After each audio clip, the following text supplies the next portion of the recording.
Assalamualaikum dan selamat sejahtera. Okey, kita dalam sharing chess learning number 11. Tajuk perbincangan kita kali ini ialah Tactical No in Chess, Andrea Pirlo style. Mari kita saksikan.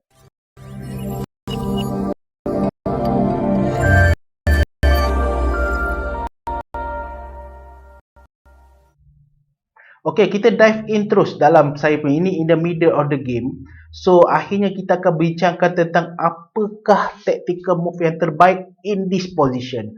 Jadi, kalau siapa-siapa nak cuba, boleh stop video ni, fikirkan. Soalan dia, what is the best tactical move dalam this position yang mana saya akan tunjukkan dalam kita mula balik. Okey, boleh stop, tengok, fikirkan apa jawapan dia. Okey, alright. Okay, this is game yang saya lawan. Saya black lawan white, hitam 1870, putih 1860. Is a rapid game, 10 minute rapid game, no incremental. Okay, so dia akan lawan dalam opening yang kita namakan Anglo-Scandinavian. Kita tak banyak sentuh dah pasal opening sebab kita nak bincangkan tentang Tactical No in Chess, Andrea Pirlo style. Okey, siapa-siapa yang tak tahu, Andrea Pirlo ni seorang pemain bola Itali. Okey, sekarang dia jurulatih Juventus. Okey, dia ni main dekat Atlanta dulu, lawan kat Inter Milan. Career dia legendary kat AC Milan banyak. I think almost 10 years and then another 5 to 7 years di Juventus. Dia deep playmaker, dia main kat defensive midfield tapi skill dia ialah dia punya untuk yang biasa main bola, dia kiranya playmaker lah. Dia jenis style yang boleh buat through pass, weighted through pass, lob through pass ataupun oblique jauh 60 meter sampai ke winger. Jenis-jenis style itulah Rui Costa, Francesco Totti, Zidane masa dia main kat Juventus ataupun kat Real Madrid, Del Piero, Roberto Baggio dan lain-lain. Tapi yang ni kita menghormati Andrea Pirlo style. Okey? Okey, kepada dia tak biasa dengan analogi bola, tak apa. It's just a tactical move dalam chess. Okey? So, putih jalan dengan C4. C4 ni nama dia English opening. Tapi saya ni dah biasa dalam antara game saya, cara pertahanan saya ialah Scandinavian. Scandinavian ni dia a bit bagus sikit. Jadi dia boleh lawan dengan any move yang cuba dijalankan oleh putih walaupun dia tak jalan dengan E4. So saya jalan dengan D5. Dia nama dia jadi Anglo-Scandinavian. So still dalam setting yang sama lah. Siapa-siapa yang nak belajar main Scandinavian, walaupun putih jalan C4 English opening, dia tak biasa dengan English opening, dia boleh still maintain dalam setup Scandinavian. Okay, kita tak akan bincangkan banyak. So queen takes a D5, knight. Okay, ni normal development queen A5. Macam ada yang saya bincangkan dalam mana-mana video sebelum ni tentang movement di queen A5 ataupun queen D6. Okay, knight continue movement dia, saya maintain C6 sebab selalunya my B7 is problematic. Saya save dulu, apa-apa queen saya ready nak lari kalau bishop dia datang nak attack saya punya knight. Okay, dia fianchetto on G3. Tak apa, normal development, kita laju sikit. Dia gerakkan bishop ke G7. Okay, sama bishop keluar ke bishop ke F5. Okay, seterusnya dia castle on the king side. So saya completekan macam biasa. This one Anglo Scandinavian ni sama macam this pawn structure untuk macam dalam Caro-Kann. Okay, so dia keluarkan ready untuk chase back my queen, ready pada H6 tadi. Bishop continuekan development sebab ready. Boleh ignorekan suggestion arrow by the computer. Okay, knight attacks. So saya kat sini, saya tak kisah walaupun knight ni nama dia exchange. Ni walaupun ni exchange untuk ni, saya tak kisah sebab memang saya dah ready. Dia punya salah satu cara dia lah, cuma tak apa, tak ada masalah. Okay, dia nak ready dia punya movement, mungkin next is D5. So saya keluarkan knight D7, dia keluarkan D4 ya. Okay, rook maintain sebab kat sini akan berlaku kemungkinan untuk next punya fight, open file of the D file akan terbuka. Okey, bishop. Okey, dia dah ready nak buka, nak attack. So saya tarik balik saya punya queen. Okey, B4, dia nak gerakkan on his king side.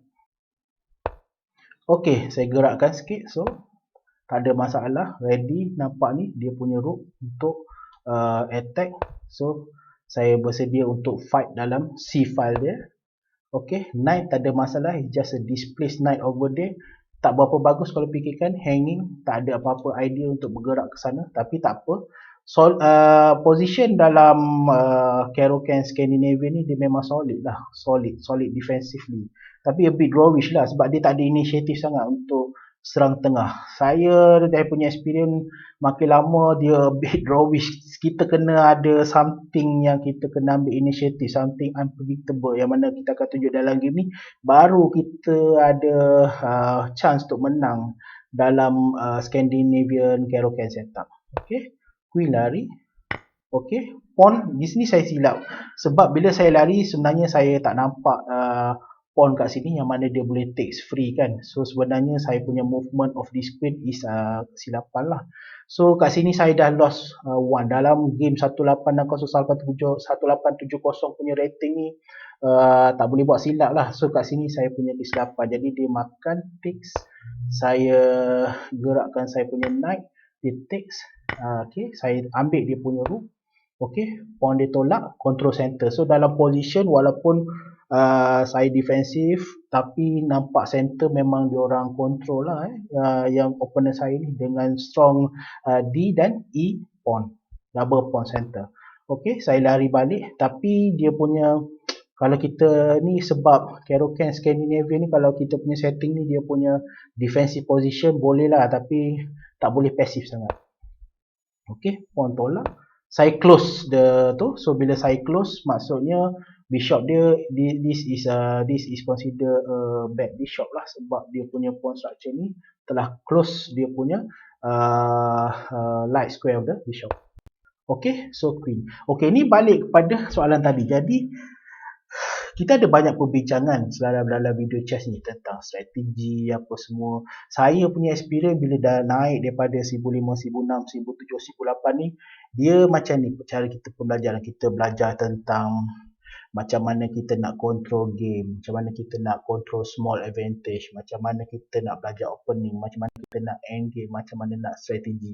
Semua ni macam mana opening preparation, variation macam mana, semua ni dia kalau kata orang cakap dia macam spiral. Knowledge kita punya skill tu dia spiral up, topping dia on top of another, spiral. Dah ada knowledge opening, dia akan pusing lagi banyak-banyak game, lawan game, lepas tu dia build up. Bila sampai sini kita akan bincangkan tentang konsep taktik. Taktik ni kalau siapa yang tak biasa maksudnya trick lah, trick. Okay, dia ada banyak, dia ada skewer, pin, fork, remove the defender, apa lagi, overwork the square, skewer. Okay, dia ada banyak taktik-taktik. Okay, saya dalam bila kita nak naikkan lagi ni, kita kena ada tactical awareness. Macam mana kita nak macam mana kita boleh dapat taktik yang macam kita makan pawn ni nampak macam sacrifice tapi sebenarnya ni kita makan, kita biarkan kita punya rook mati kat sini, dia nampak macam ni tapi sebenarnya kita gain tu. Dia macam mana nak dapat trik tu? Secara pengalamannya biasanya tactical acumen, tactical know ataupun eye for tactic ni biasanya kalau saya punya level yang saya tengok rating katakan yang sekarang 1900 apa semua, dia depend on orang tu sendiri. Ada orang dia memang gifted untuk nampak taktik, dia lebih tactical daripada strategi dan position. Dia pandai naik dia lari, dia dapat dia punya fork, dapat queen, dapat rook apa semua. Itu nombor satu talent. Tapi ada beberapa perkara yang kita boleh cuba untuk kita develop supaya tactical, kita punya tactical acumen, eye for the tactic is better. Okay, macam saya cakap antaranya ialah tengok dalam position tu mana undefended pieces. Kan kalau kita tengok okey, macam ni dalam mana, kat mana undefended pieces? Kat sini. Okey, bishop pada E2 is macam undefended. Adakah dia something yang kita boleh exploit. Kita kena fikirlah, bila kita dah biasa tengok setiap move, mana undefeated pieces dia, mana my undefeated pieces. Jadi itu salah satu cara macam mana kita boleh improve kita punya tactical awareness dan bila kita nak move. Okay, nombor 2 yang saya cakap, saya pernah bincangkan dalam video ni, ialah bila kita trade ni, bishop makan ni, attack queen dia apa semua, kita buat counter attack, kita elevate the danger level. Yang ni kena bincang dalam video lain. Kalau tak berapa faham, mungkin saya kena terangkan special. Tapi dalam sepanjang video saya ada terangkan sikit-sikit danger level. Bila dia serang kita, kita counter attack. Dia serang queen kita tak lari queen kita serang pula queen dia. Ataupun kita increase lagi, kita cuba cari adakah king dia ada problem. Itu dia increase danger level. Increase danger level. Counter attacking by increase danger level. Makan pawn. Kita makan pawn. Dia makan pawn, siapa check dulu. Ada in between move yang forcing yang dia terpaksa selesaikan dia punya check dulu, contohnya. Itu 2. Increase counter attacking by increasing the danger level. Nombor 1 tadi ialah tengok undefended pieces. Tapi in general biasanya nombor 3 ialah kita kena belajar training taktik. Kena belajar training. Salah satu cara nak belajar training ialah dengan ada banyak app, contohnya kat Lichess ataupun dekat chess.com ataupun dekat chess24, kat mana yang kita boleh training, tactical training yang kena dia ada bagi 5 minit selesaikan puzzle tu. Ni mana nak checkmate, 1-2 move macam mana nak checkmate. Itu salah satu cara untuk meningkatkan taktik. Okey, pada siapa yang dah tengok masa mula-mula tadi, jadi boleh tengok, okey, dalam move ni apakah kita tengok ni. Okey, sekarang kita concentrate kat game ni So tengok sekarang kat sini dalam karukan tadi kita dah bergerak king dia dalam safety. Okey, ni yang saya buat. It is not a truly checkmate, tapi tengok nama taktik ni ialah bila saya tengok sekarang ni rook saya ada kat sini. Okey, macam saya cakap ni, Andrea Pirlo style, dia bagi bola jauh, sepak daripada defensive midfielder tu, dia boleh sepak macam tu. Saya nampak ada square yang saya boleh exploit pada H6. Cumanya saya fikir kalau saya boleh remove saya punya knight ni, jadi saya nampak macam mana ni best ni kalau buat ni. Kalau queen saya berada di sini, jadi ada kemungkinan saya boleh checkmate kat sini. Itu yang saya nampak. Okey, so bila saya nampak, dengan syarat saya keluarkan saya punya knight. So saya fikir macam mana saya nak selesaikan. Dia kena berlatih lah nak dapat tactical idea ni, nak dapat hidu tactical yang kita boleh buat ni. Saya nampak sini satu, dia punya bishop tidak undefended. Okey, kalau saya boleh larikan dia punya bishop ni dan queen dia kat sini, macam mana saya nak tu. Jadi move dia ialah, apa yang saya buat ialah knight E4. So saya makan pawn dia. Jadi bishop kena makan. Tengok bila bishop makan knight, saya letak knight di sini dengan menyerang queen dia. Tetapi saya telah dapat, alamak, ini dia nama dia, hantaran Andrea Pirlo style. So ready untuk buat serangan. Kat sini memang putih baru fikir, rupa punyanya pawn yang diambil tadi bukan semudah-mudah tu saja. Saya ambil, dia tik dan saya letak kat situ. So dengan saya boleh serang kat sini dan saya boleh serang queen dia. Kalau dia tak ambil, yang ni saya serang. So dia kadang-kadang, sebab kalau kita tak biasa dengan main, kita punya insting tu jalan terus tanpa fikir. Macam mana saya boleh bagi free je tu, biasanya itu salah cara untuk kita avoid taktik. Kena fikir apa sebenarnya taktik dia. Mungkin tu, so saya tangkap menyebabkan kat sini. Okay, so this is the eminent threat lah ni, letak kat sini bishop. Kalau dia tak makan, katakan kalau dia tak makan knight dia, katakan bishop dia lari ke G2, saya ready nak makan queen dia. Queen dia is under attack. Nampak ni, undefended pieces. Macam mana kita nak tengok So apa yang dia kena buat? Apa putih boleh buat? Kalau putih lari, queen kena makan.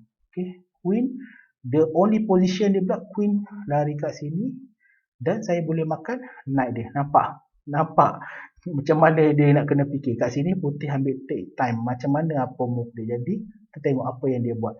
Kalau dia ambil, saya lari. Kalau dia ambil, saya lari. Saya punya bishop kat sini, dia tak sempat. Tak sempat. Bishop dia lari sini tak sempat. Sebab saya sempat nak makan tu.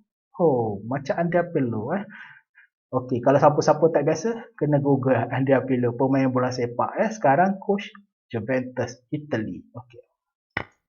Jadi dia terpaksa makan. Saya bergerakkan queen kat sini dan akhirnya queen dia sempat lari.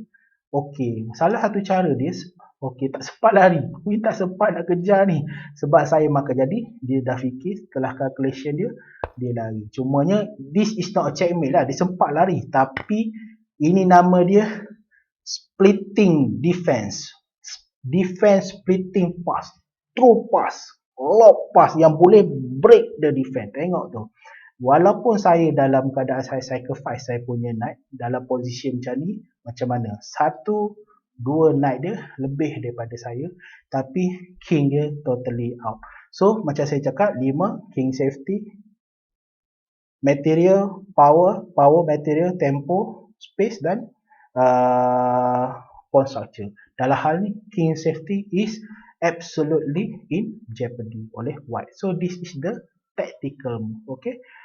Saya tak dapat finishkan dengan checkmate sebab bishop dia boleh control dekat bahagian H1. Okay, so saya telah pecahkan dia itu. So saya cakap okay, saya tak dapat checkmate sebab rasanya dia sempat lari. Saya just consolidate position saya. Okay, consolidate, saya telah breakkan dia punya king safety walaupun dengan saya punya sacrifice tu, that's what I gain. Okay, saya check, saya maintainkan check. Okay, dia halang. Okay, saya king dia still is not safe. Okay, dia nak cuba offer biasa as a defensive mode, dia cuba trade the power. Okay, dapatkan tu. Okay, memang nampak dia makan. Alright, check, still checking. Okay, queen dia lari, queen dia halang. Okay, nak attack ni pula. Okay, masa ni dia dah pening. Sebab kita nampak tactical move dia. Okay, dia cuba consolidate. Still, my position, my strength is the king safety dia in jeopardy. Walaupun saya down in one piece. Okay, queen dia still nak offer trade. Dia tak nampak lagi. Undefended pieces, dapat lagi satu. Dia nak makan ni pula. Okay, macam mana dia nak selesaikan. Alright. Okay, dia dapatkan untuk cover. Saya ready untuk discover check. Nama dia discover check. Okay, ni nama dia discover check. Ready untuk discover check. Lari ke bishop. King dia lari. Dapat pula ni. Dia dah tak boleh nak fikir macam mana. Blunder upon blunder. Okay. Okay, dia still nak offerkan dia punya tu. Okay, check. Dapat pawn lagi. Okay, ni. Ready untuk check. So, ready untuk dapat makan. Knight dia pula. Okay, dalam position macam ni. Okay. Check, masih dia tak boleh nak selesaikan. Saya boleh cuba untuk menang dengan untuk equalkan saya punya material. Okay. Okay, king queen dia masih nak offer untuk sacrifice. Okay, akhirnya saya ambil sacrifice. Dia ambil. Okay, saya maintain consolation. Okay, sekarang 1, 2, 3, 1, 2, 3 dia ni, tapi pawn saya very strong untuk ready. So hopefully saya punya end game saya boleh menang lah. Okay, akhirnya dia buat mistake dengan letak pada rook kat situ. Saya letak kat sini, ni nama dia fork. Dan saya dapat, most likely saya akan dapat knight dia. Dua-dua ni tak boleh selamat. Kalau rook lari sini, saya still boleh makan knight dia. Dan akhirnya opponent saya resign. Okay, macam saya kata, itulah dia sharing chess learning number 11 ni, tactical no in chess Andrea Pirlo style. So recap balik macam mana macam mana saya nak tunjukkan tentang nak dapat eye for tactics tadi. Tengok undefended pieces, tengok macam mana kita boleh attack, increase the danger level, macam mana kita boleh training by tactics, dan cuba try pada setiap opportunity yang ada, cuba untuk fikirkan untuk dapat tactical idea. Kalau dapat, jadi calculate betul-betul, and then hopefully akan membawa kemenangan dalam permainan chess. Okey, semoga bermanfaat video kali ini. Okey, kita jumpa di video yang lain.